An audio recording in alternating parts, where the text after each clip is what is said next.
Hi everyone, good morning po sa inyong lahat, and then God bless. Tuloy pa rin po ang aking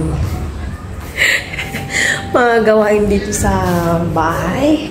Nag-rest ako kanina. Ngayon kukunin ko na po yung aking ilulutong pork. Mag-aadobo na lang po ako ngayon ng pork. Labas ko na. And then, kapon pala may natira pa kami ito. Ito yung bulis na bangus prito. Hindi namin kinain ng gabi pa. Ano kasi wala ako sa mood na ulamin siya kagabi. Ito, nilabas ko na yung pork. And then kanina, habang nagpapahinga ako, si Aya ito, nagbalat na po ng potato. Nagpupumilit magbalat ng potato. Prepare muna ako dito ng sibuyas tsaka bawang para makapag-gisa na at makapag-luto na. Ayan na.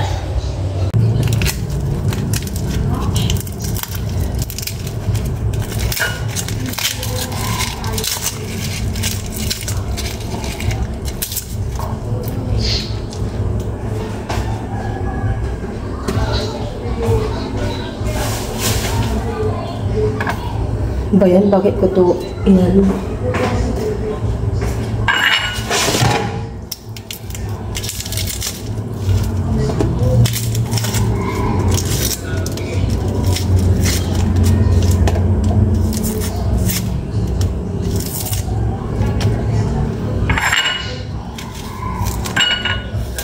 Wahiwain ko muna itong sibuyas.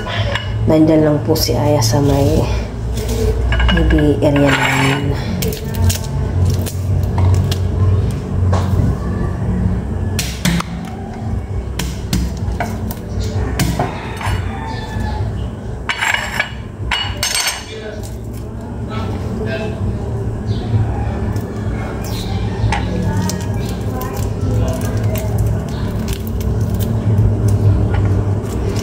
Mainit na po sobra.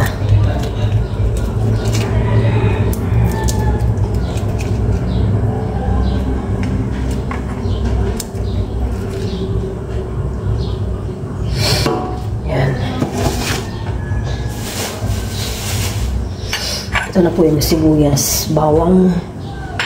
Hugasan ko naman pork.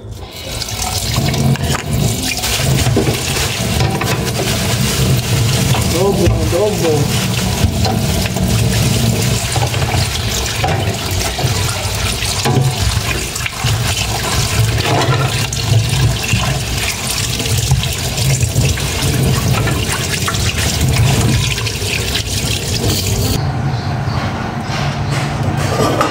Magigisa na po ako ngayon.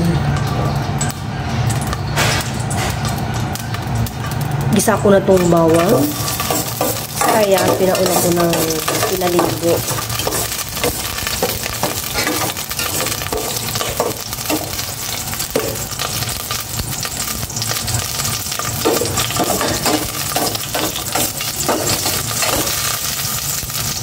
Lagay ko na rin itong sibuyas.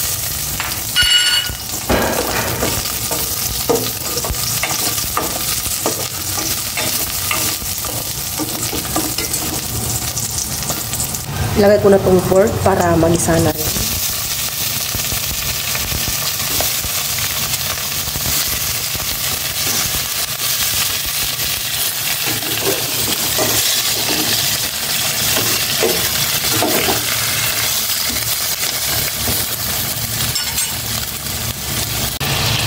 Nagisa ko ng maigi itong pork. Ngayon maglalagay na ako ng toyo.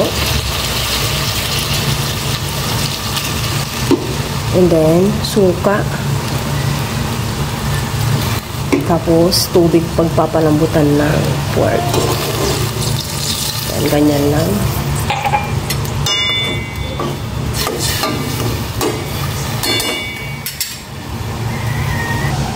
Paglagay din pala ko ng paminta.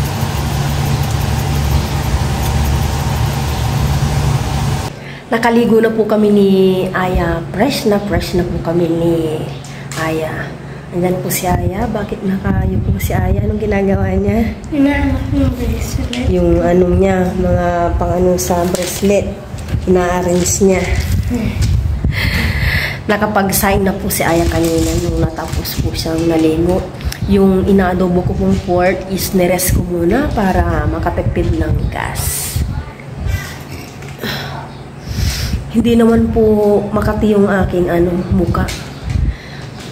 Yung last na tubig ko, maligam-gam po yung kaya kong anuhin, yung init.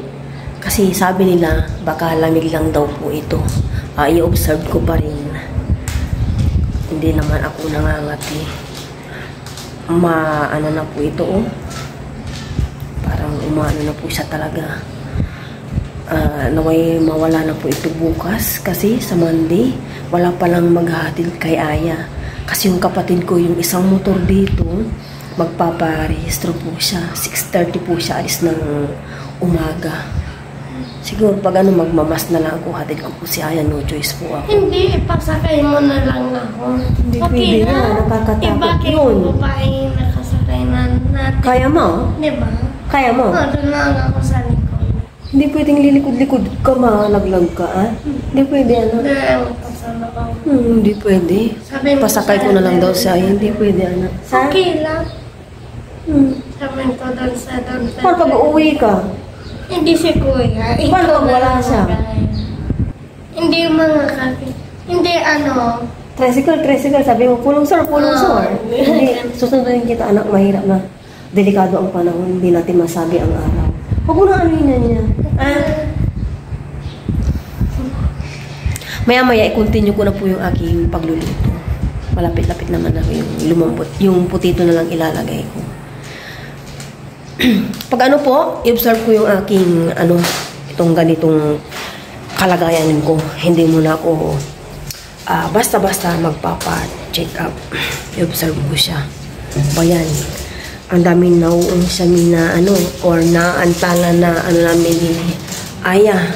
Okay na ako, wala na ako sipon. Siya is pagaling na, ganito ganyan. Akala ko okay na lahat. Tapos may biglang ganito na naman.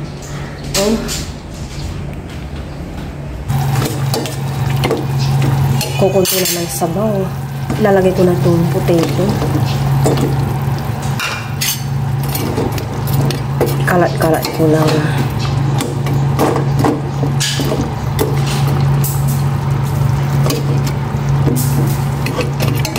Yan.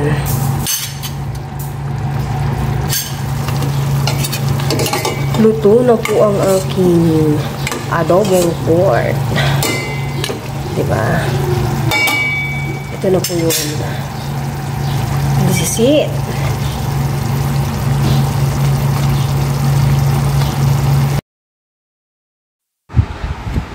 Kakain na po kami dyan ni Aya ng aming lunch. At napa-voice over na naman po ako kasi maingay po ang aming kapaligiran. Ang dami-dami na naman po sa sounds ng malalakas. Yan na po yung aking adobong pork. At nagustuhan po ni Aya dyan yung lasa ng aking adobong pork. Sa totoo lang po, wala pa akong masyadong panlasa. Hindi ko alam bakit wala akong masyadong panlasa. Hindi ako masyadong ngayon nagkakain. Parang nawalan ako ng tawag nun, appetite ata. Parang ganun. Pinipilit ko lang pong kumain para hindi pa ako manghina. Siguro gawa nung yung mataki po yung lamig ko. Pero parang feeling ko yung nasa mukha ko po. Sabi din po ng iba, lamig lang po ito siguro. Pero as in first time kong nagkaganito sa mukha. And then meron sa likod, sa mga kamay ko, itong ganito sa katawan ko. First time kong nagkaganito. Kahit may lamig ako and then may allergy. May allergy po ako sa mga seafood. Pero hindi po ako nagkakaganito. As in ganitong pantal-pantal na madami. Kahapon mayroon na po ito. Konti pa lang siya. Nung nagpa-check up po si Aya. Itong morning lang yan. Parang dumami siya at kumapal. Kaya i-observe ko yung aking ganitong kalagayan ng aking ngayon katawan sa mga lumalabas sa akin.